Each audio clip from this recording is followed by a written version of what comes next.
سلام رفقا، امیدوارم که حالتون خوب باشه.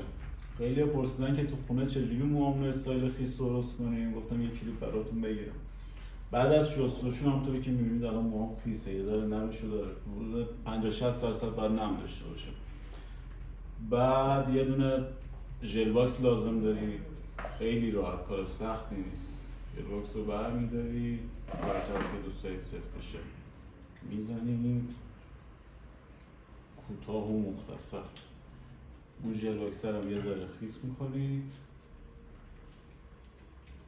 آقا نرم موهاتون باید باشه، خیلی خوش نکنید، موها نرم خیس. همین ژل باکس رو میزنی، استایلی که میخوای رو بهش میدی.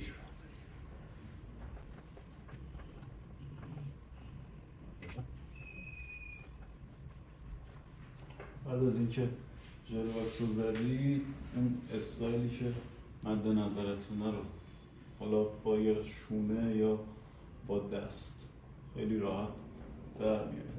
فقط اونایی که میخوان استایل خیس بدن دیگه اون نامیزونیش قشنگش میکنه.